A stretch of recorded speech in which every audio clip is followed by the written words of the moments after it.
Olá, boa noite. Começa agora o Jornal da Justiça desta sexta-feira, 21 de maio. Ministro Alexandre de Moraes, do Supremo, determina o bloqueio de bens e imóveis do deputado federal Daniel Silveira para garantir o pagamento de multas fixadas pela Corte pelo descumprimento de medidas cautelares. Esse é um dos destaques da edição de hoje e você vai ver também. STF valida a norma do Amazonas que garante remuneração de analista judiciário a ocupantes de cargo em extinção.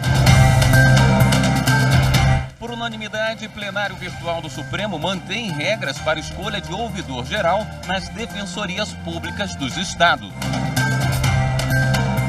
E ainda, o que foi destaque nos 2 dias do evento que apresentou as parcerias do Programa de Combate à Desinformação do Supremo Tribunal Federal.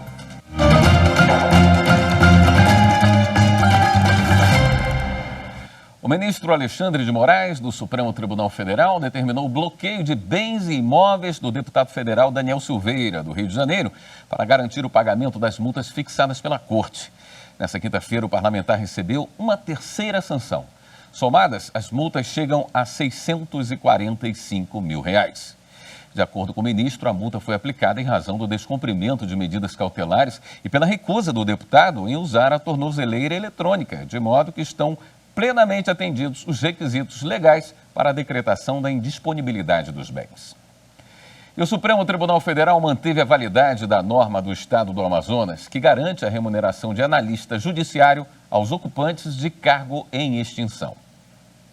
A ação foi proposta pelo Procurador-Geral da República, Augusto Aras. Ele questionava artigo de uma lei do Estado do Amazonas de 2008, que dispõe sobre o plano de cargos, carreiras e salários dos servidores e serventuários dos órgãos do Poder Judiciário do Estado. Pelo dispositivo, o servidor que trabalha como escrevente juramentado, cargo em extinção, caso comprove nível superior em direito, pode ocupar cargo de analista judiciário. Para o Procurador-Geral da República, essa situação ofende a regra constitucional do concurso público e o princípio da isonomia. O relator do caso no Supremo, o ministro Ricardo Lewandowski, votou pela improcedência da ação. Ele lembrou que a ascensão e a transposição não mais existem no ordenamento jurídico por afrontar a regra do concurso público. Segundo Lewandowski, o artigo questionado da lei amazonense não promoveu a transposição de servidores ou o provimento de cargos sem concurso público, não se configurando a transformação de um cargo em outro. Para o relator, o dispositivo questionado reestruturou a remuneração dos servidores, utilizando o mesmo parâmetro para os que exercem atividades análogas, como oficial de justiça avaliador, leiloeiro ou contador do foro. O voto do relator foi seguido pela maioria dos ministros. Também em julgamento no plenário virtual, os ministros do STF decidiram manter as regras para a escolha de ouvidor-geral nas defensorias públicas dos estados. Entre as medidas julgadas constitucionais está a previsão de que o cargo deve ser ocupado por não integrante da carreira. Na ação, o Partido Social Liberal apontou que são inconstitucionais alguns trechos de uma lei complementar de 1994, que sofreu alterações em 2009, sobre a ouvidoria geral das defensorias públicas dos estados. Hoje, 13 estados e o Distrito Federal têm ouvidorias externas implantadas. Para o partido, a União extrapolou competência para fixar normas gerais sobre a defensoria pública. O PSL também ressaltou que seria ilegal proibir que integrantes da carreira de defensor sejam nomeados para o cargo de ouvidor geral. Entidades da sociedade civil contrárias à ação do PSL argumentaram que os pedidos do partido, se atendidos, enfraqueceriam as defensorias públicas, porque os ouvidores voltariam a ser indicados pela própria instituição, sem participação popular, contrariando a imparcialidade na condução e fiscalização dos trabalhos. O julgamento foi no plenário virtual. Todos os ministros seguiram o voto do relator pela improcedência da ação do PSL. Para Gilmar Mendes, as atribuições conferidas aos integrantes da Ouvidoria Geral estariam inseridas na Constituição para a criação de cargos em comissão, direção, chefia e assessoramento. O cargo de ouvidor geral não seria de provimento efetivo, o que autoriza a livre nomeação. O relator destacou que não se pode negar ao Estado a necessária autonomia e discricionariedade para definir a melhor estruturação e composição de seus órgãos, com vistas ao completo alcance dos fins que informam e norteiam a atuação estatal. E ainda pontuou: não vislumbro igualmente razão de ser nas alegações de violação aos princípios da razoabilidade e da obrigatoriedade de concurso público, bem como de limitação indevida do exercício de funções de chefia por parte dos membros da carreira da Defensoria Pública. Com esse entendimento, o Supremo manteve as regras. Nesta semana, o Supremo Tribunal Federal apresentou as parcerias do Programa de Combate à Desinformação, uma iniciativa para enfrentar os efeitos negativos das fake news no Poder Judiciário. Durante 2 dias foram realizadas rodadas de conversas com representantes de tribunais, instituições dos setores público e privado, da sociedade e de universidades públicas. No Supremo Tribunal Federal, o tema é tratado com seriedade. O STF lançou o Programa de Combate à Desinformação, uma iniciativa para enfrentar os efeitos negativos das fake news no Poder Judiciário. O Programa de Combate à Desinformação, ele não pretende blindar o Supremo Tribunal Federal de críticas, seja da imprensa, seja da sociedade, seja da academia. A crítica faz parte da vida do homem público. E nós temos de prestar contas à sociedade, que hoje está em voga o tema accountability, que nós temos exatamente de atender aos anseios da sociedade com relação à nossa performance em todos os níveis. O projeto conta com a parceria do Tribunal Superior Eleitoral, Supremo e TSE mobilizados para construir um ambiente de informações saudáveis e transparentes e desestimular a criação e a disseminação de discursos de ódio. É um programa que se traduz numa aliança institucional estratégica dentro do Poder Judiciário, entre o Supremo Tribunal Federal e o Tribunal Superior Eleitoral, mas especialmente com instituições relevantes da sociedade civil. No encontro foi anunciado o lançamento de um chatbot, que é um programa de computador desenvolvido para conversar com os internautas. Serão oferecidos serviços como consulta de processos, esclarecimento de dúvidas e acesso a outras ferramentas já disponíveis no portal do Supremo Tribunal Federal. Também foi lançada a ferramenta que vai permitir que o Supremo tenha acesso à detecção e análise de mensagens falsas sobre a Corte no Twitter. Esse sistema TORS é um sistema específico para o STF, criado pela Fasios, não é utilizado por mais ninguém, com a ideia de capturar nas redes sociais informações, publicações de interesses do STF, através de palavras-chave, então, palavra-chave STF, palavra-chave nomes dos ministros e qualquer outro tipo de palavra-chave que interesse ao STF. As agências de checagem de informações se reuniram para falar sobre o papel da sociedade no combate às fake news. A exclusão informacional e midiática, ela faz com que a pessoa não consiga interpretar o conteúdo.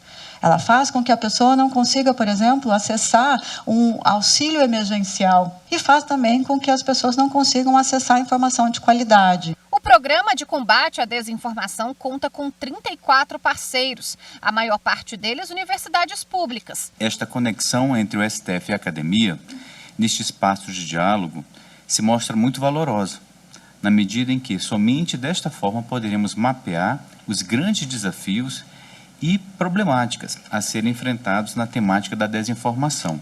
Os projetos desenvolvidos não vão ter custo adicional para o STF.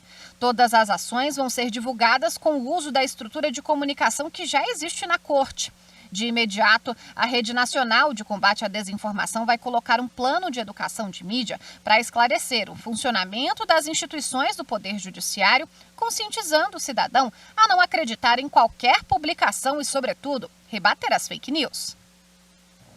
Veja a seguir, Justiça determina que sejam mantidas as cercas que protegem os palácios do Planalto e da Alvorada e também o prédio do Supremo em Brasília. Voltamos já. O direito à informação é um direito humano e um direito fundamental que encontra lastro na Constituição. Dentro desse contexto, nós temos o excelente trabalho prestado pela TV Justiça, porque ela leva a informação à sociedade. A partir do momento que a TV Justiça noticia com imparcialidade os julgamentos realizados pelo Supremo Tribunal Federal e pelas outras cortes brasileiras, ela leva conhecimento à sociedade e presta relevantes serviços de informação.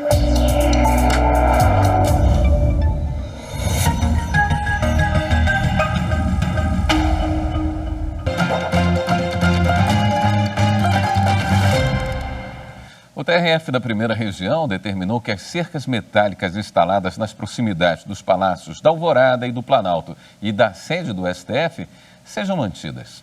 Para garantir a segurança de autoridades, servidores e prédios públicos, a 5ª turma do TRF1 negou o pedido do Ministério Público Federal para que fossem removidas as cercas metálicas instaladas nas proximidades dos palácios da Alvorada e do Planalto, além da sede do Supremo Tribunal Federal. Na ação, o MPF alegou que a manutenção das grades seria equivocada porque se trata da colocação de cercas metálicas em caráter permanente numa área tombada pelo Instituto do Patrimônio Histórico e Artístico Nacional. Mas no voto, o relator desembargador federal Souza Prudente destacou que, diante do contexto social do país, com as constantes manifestações de hostilidade às instituições públicas, sobretudo aos membros do STF, não cabe autorizar a remoção das grades e manteve a decisão do juízo da 7ª Vara da Seção Judiciária do Distrito Federal. A 6ª turma do Superior Tribunal de Justiça manteve o afastamento do prefeito acusado de fraude em Cachoeirinha, no Rio Grande do Sul. O colegiado negou o pedido de revogação do afastamento do prefeito de Cachoeirinha, Volmir José Mick Breyer. Ele é acusado de liderar um grupo que teria fraudado a licitação de serviços de limpeza urbana no município, com superfaturamento de cerca de 3,2 milhões de reais. A pedido do Ministério Público Estadual, o político está afastado do cargo e proibido de frequentar as dependências da Prefeitura desde setembro de 2021, por ordem do Tribunal de Justiça do Rio Grande do Sul. No habeas corpus submetido ao STJ, a defesa alegou que o prefeito estaria sofrendo constrangimento ilegal por ficar tanto tempo fora do cargo para o qual foi eleito, sendo que até agora não houve o recebimento da denúncia pela Justiça, nem há previsão do início da instrução processual. Para a defesa, o afastamento tão longo pode causar prejuízos políticos irreparáveis, independentemente do resultado da ação penal. Ao analisar o pedido da defesa, o relator do habeas corpus, ministro Rogério Schietti Cruz, considerou que há risco de reiteração delitiva, pois, segundo a decisão questionada, o prefeito usaria sistematicamente o mandato para fins pessoais, o que impede, ao menos temporariamente, de permanecer à frente do executivo. Para a 6ª turma, a decisão judicial que afastou o prefeito apontou circunstâncias que demonstram a necessidade da medida cautelar para evitar a continuidade de práticas criminosas e assegurar a eficácia da investigação. A decisão foi unânime. A 9ª Jornada de Direito Civil aprovou 49 enunciados que devem servir de referência na aplicação do Código. Reunidos em uma plenária, os participantes da 9ª Jornada de Direito Civil analisaram as propostas de enunciados que tiveram consenso nas 7 comissões temáticas, divididas por ramos do direito civil, como família e sucessões, contratos, propriedade intelectual e direito digital. Conduzido pelo ministro do STJ, Marco Aurélio Belize, os participantes deliberaram por um sistema digital de votação e aprovaram 49 enunciados. No encerramento do evento, o ministro do STJ, Luiz Felipe Salomão, ressaltou o número recorde de propostas e de novos enunciados. Então nós temos, ao longo desses 2 dias, não só um clima de grande harmonia, mas também um clima onde nós paramos praticamente tudo que fazíamos para discutir direito civil, com os maiores especialistas e doutrinadores e julgadores que atuam nessa especialidade. O coordenador-geral da jornada, ministro Jorge Mussi, ressaltou a qualidade dos enunciados e a repercussão deles na interpretação da lei. E eu falo sempre que as ideias não são como metais que se fundem. E nessa troca de ideias, nesse seminário, podem ter certeza que nós vamos dar uma contribuição ao Brasil, aos operadores de direito, aos advogados, aos procuradores, enfim, a todos aqueles que têm a sua atividade, enfim, voltada ao Poder Judiciário. O presidente da mais nova comissão da jornada, que debateu o direito digital, o ministro Vilas Boas Cueva, destacou a contribuição das discussões a respeito do tema. Os enunciados têm uma eficácia persuasiva enorme, são usados frequentemente nas sentenças judiciais, nos acórdãos, são citados em pareceres, são sempre lembrados como indicações práticas de como deve ser aplicada a lei, de como deve ser interpretada uma norma, como ela deve ser colocada no contexto do ordenamento. Apesar de não terem efeito vinculante, os enunciados aprovados na 9ª Jornada de Direito Civil devem nortear a interpretação da Lei 10.406, servindo de referência para magistrados, advogados e todo o sistema de justiça. A redação de cada enunciado será disponibilizada na página do Conselho da Justiça Federal na internet. Para o estudante de Direito, Matheus Corona, a jornada de Direito Civil ficará marcada na trajetória profissional. Isso porque uma proposta de enunciado elaborada por ele foi aprovada e exaltada durante a jornada. Quando eu vi que o pessoal realmente começou a engajar, gostou do enunciado e começou a debater na comissão ontem, né? Eu falei, bom, uma oportunidade, e aí depois colocaram para votação e foi aprovado. Foi uma expectativa bem alta, não estava esperando. Vai contribuir muito para a graduação, né? Enfim, para a minha formação como um todo. O Superior Tribunal de Justiça definiu os procedimentos para o preenchimento de vagas do Tribunal Regional Federal da 6ª Região. Em cumprimento à lei que dispõe sobre a criação do Tribunal Regional Federal da 6ª Região, o Superior Tribunal de Justiça publicou 2 resoluções. Uma que estabelece a distribuição de vagas da primeira composição do TRF6 e outra que define os procedimentos a serem adotados para a formação do quadro de desembargadores do novo tribunal. As resoluções serão submetidas ao referendo do Pleno no dia 25 de maio, próxima quarta-feira, em sessão marcada para as 9 horas da manhã. A criação do TRF6, que será composto por 18 desembargadores e terá sede em Belo Horizonte, foi sancionada em outubro do ano passado. A lei possibilitou aos atuais desembargadores do Tribunal Regional Federal da 1ª Região optarem pela remoção para a nova corte. Apenas uma magistrada decidiu pela mudança. De acordo com a resolução que estabelece a distribuição de vagas, os cargos na nova corte serão compostos pela desembargadora removida do TRF1 e por mais 13 magistrados de carreira da Justiça Federal da 1ª Região, mediante promoção, sendo 7 pelo critério de antiguidade e 6 por merecimento. As demais vagas serão preenchidas por 2 advogados e 2 membros do Ministério Público Federal. A resolução prevê ainda que a antiguidade da primeira composição de desembargadores federais da 6ª Região observará a seguinte ordem. A mais antiga será a desembargadora federal do TRF1, já removida para o TRF6. Os demais desembargadores federais vão seguir o critério de antiguidade de acordo com a data da posse. Em caso de posse na mesma data, o critério de desempate vai ser a idade. A segunda resolução estabelece que a promoção por merecimento para preenchimento das vagas destinadas à magistratura de carreira será definida por meio de lista única, composta por 2 nomes, além do número de vagas existentes, portanto, 8 candidatos. Já a indicação de advogados e membros do Ministério Público Federal para as vagas reservadas a essas classes deverá ocorrer por meio de listas sextuplas, reduzidas posteriormente a listas tríplices pelo STJ para envio ao Presidente da República. A resolução especifica que a indicação dos juízes federais mais antigos para promoção por antiguidade, também sujeitos à nomeação do Presidente da República, deverá ser realizada apenas entre os magistrados que já tenham manifestado interesse na vaga. A escolha dos candidatos às vagas de desembargador do TRF6 deverá ocorrer em sessão futura do Pleno do STJ. Conforme os editais direcionados aos interessados nas vagas reservadas aos magistrados de carreira, as inscrições deverão ser feitas até 30 de maio, exclusivamente pelo endereço eletrônico listatrf6@stj.jus.br. E no próximo bloco a gente fala dos 29 anos da Procuradoria Federal dos Direitos do Cidadão do MPF. Voltamos em instantes. A TV Justiça consolidou-se no tempo, sobretudo como um canal de prestação de serviço à sociedade brasileira, aproximando o poder judiciário do cidadão, a dar amplitude e visibilidade aos grandes julgamentos de temas sensíveis que afetam a vida de todos nós. Ademais, a linha editorial e a extensa programação da TV Justiça notabiliza-se por interagir não só com a comunidade jurídica, mas também com o cidadão comum.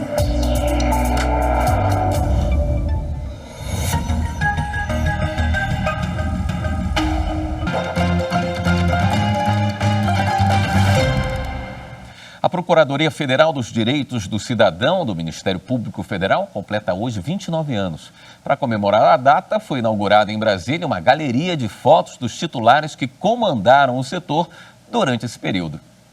A Procuradoria Federal dos Direitos do Cidadão do Ministério Público Federal completa 29 anos.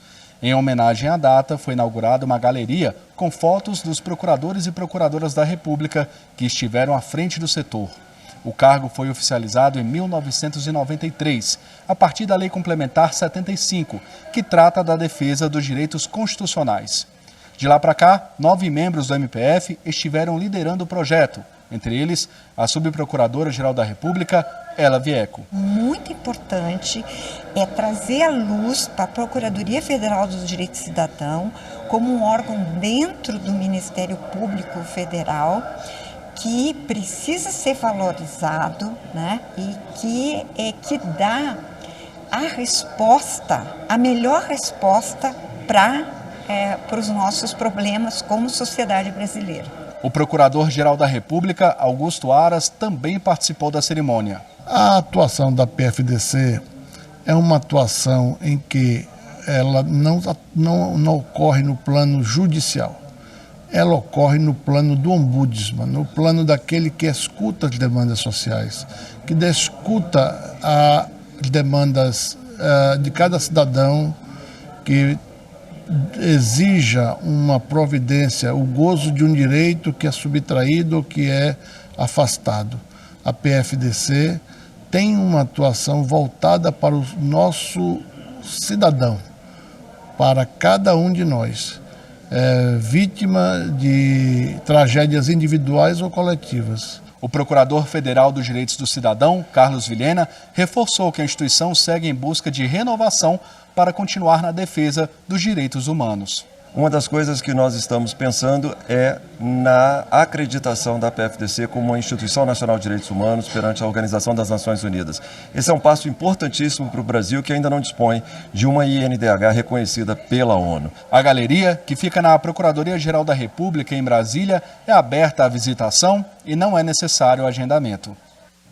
A Justiça Eleitoral foi criada em 1932. Do voto em papel ao processo totalmente informatizado dos dias de hoje, foram muitos avanços. E essa história você confere no documentário que estreia aqui na TV Justiça nesse domingo.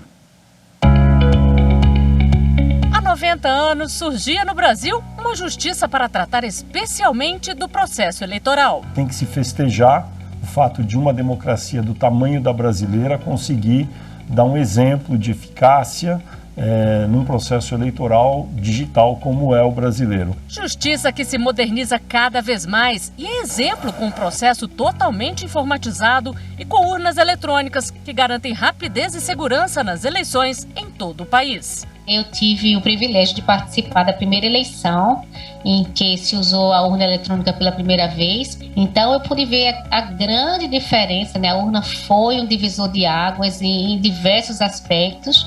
Confira no documentário 90 anos da Justiça Eleitoral, nesse domingo às 10 da noite ou nas reprises ao longo da semana. No ano em que a TV Justiça completa 20 anos, toda sexta-feira o Jornal da Justiça vai trazer o depoimento de pessoas que participaram da nossa programação, que nos ajudaram a levar conhecimento a você, como o advogado Fabrício da Mota Alves.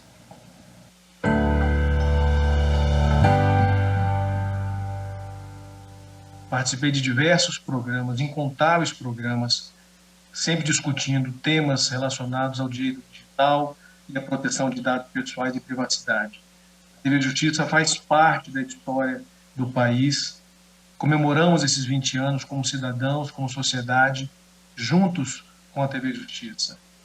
É um canal de excelente conteúdo, qualidade técnica, profissionalismo e seriedade no papel fundamental, que é o papel de comunicação e de prestação de serviços de informação pública e gratuita. Particularmente, tenho um apreço especial pela TV Justiça, porque toda a minha carreira foi permeada por colaborações à sociedade através do trabalho competente que é desempenhado pelos grandes profissionais que fazem parte da TV Justiça. Parabéns, TV Justiça, por esses 20 anos. Vida longa para esse nível espetacular de qualidade e profissionalismo na difusão de informação à sociedade brasileira.